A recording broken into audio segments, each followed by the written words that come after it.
Halo, selamat datang di Gen Adi Lab. Jadi di video kali ini saya ingin menjelaskan mengenai insektisida, Bapak Ibu. Ya, kita lanjut lagi. Apa sih insektisida?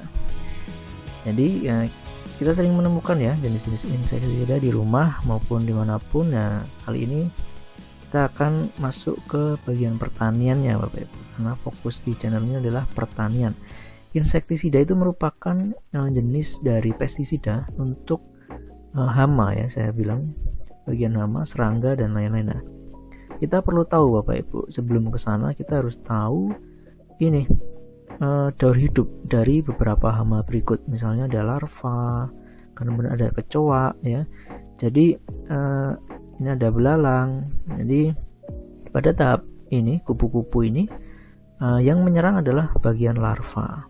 Nah, makanya kita harus tepat sasaran. Jangan semuanya disemprot. Ada kupu-kupu semprot. Jangan ya Bapak Ibu. Jadi semprot ya pada tahap larva, karena larva ini yang mengganggu untuk memakan daun ya, daun tanaman kita. Belalang ya, semua belalang pada tahap ini juga mengganggu. Kecoa kalau di rumah kayak gitu. Nah, kita masuk ya ke caranya. Insek macam-macam ya produknya Bapak Ibu. Jadi ada kontak cara masuk ke tubuh serangga. Kontak diserap melalui kulit serangga. Lambung ya, ini biasanya melalui makanan. Kita semprot dulu tanamannya. Ketika tanamannya dimakan oleh serangga, nanti bisa sakit ya perutnya misalnya kayak gitu.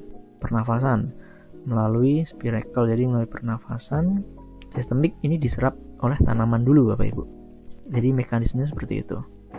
Nah, ini semua harus hati-hati ya tentunya, karena kita juga bisa terkontaminasi, kita juga bisa terpengaruh oleh ini macam-macam dari cara kerja insek ini. Jadi kita harus full tertutup, kalau enggak kita bisa kena dampaknya juga dalam jangka waktu tertentu. Nah, ini mekanisme dari segi kimianya Bapak Ibu. Jadi misalnya mekanisme utama ini Bapak Ibu kita bisa lihat di sini. Ini adalah gambar dari bagian saraf ya, saraf dari serangga. Jadi insek ini tuh mengganggu sistem saraf Bapak Ibu. Sistem saraf ini nah, jadi mengirimkan sinyal ya.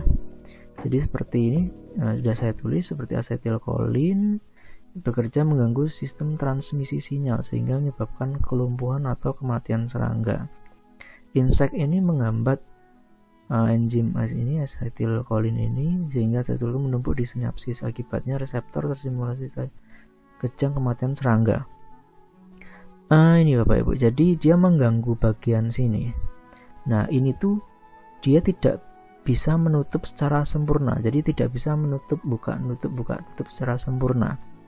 Nah, akhirnya apa? Penumpukan ini. Jadi asetilkolin ini akan menumpuk di bagian sinapsis ini, menumpuk di bagian sini. Seharusnya kan dia bablas ke sini kan, bisa melewati sini. Tapi karena di sini ini terhambat ya, menghambat enzim ini, jadi artinya akan terjadi penumpukan di sini. Ketika terjadi penumpukan di sini, berarti bisa bikin kejang, mungkin seperti itu ya ibaratnya, kayak gitu. Karena kejang karena terus-terusan ini bekerja terus kayak gitu.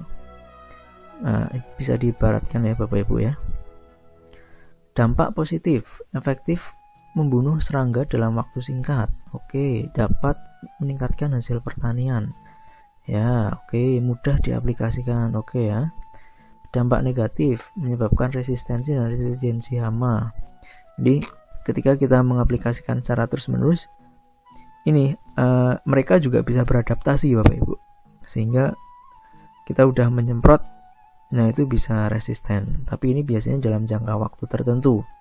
Sekali dua kali mungkin masih oke, masih banyak yang mati. Tapi ketika Bapak Ibu melakukan terus-menerus ya bisa menyebabkan resistensi. Karena udah bermutasi ya, ibaratnya seperti itu. Genetiknya bermutasi. Membunuh musuh alami. Ya, jadi seperti predator, parasitoid, mereka juga akan terbunuh Bapak Ibu. Ini teman kita ini, predator macam-macam, laba-laba misalnya, dia juga bisa terbunuh. Mencemari tanah, air dan udara. Nah, ini jelas karena kimia ya. Mungkin beberapa sulit terurai. Jadi ya akan mencemari ya. Menimbulkan keracunan pada manusia dan hewan. Ini biasanya kita bisa terpapar langsung ya. Kalau misal kita tidak safety, tertutup, bisa terpapar langsung, kemudian terbawa oleh tanaman ya, terbawa oleh hasil panen itu juga bisa. Jadi harus hati-hati Bapak Ibu. Prinsip penggunaan insektisida. Nah ini Bapak Ibu harus perhatikan, gunakan bila diperlukan aja, kemudian gunakan insek yang spesifik terhadap hama sasarannya gimana.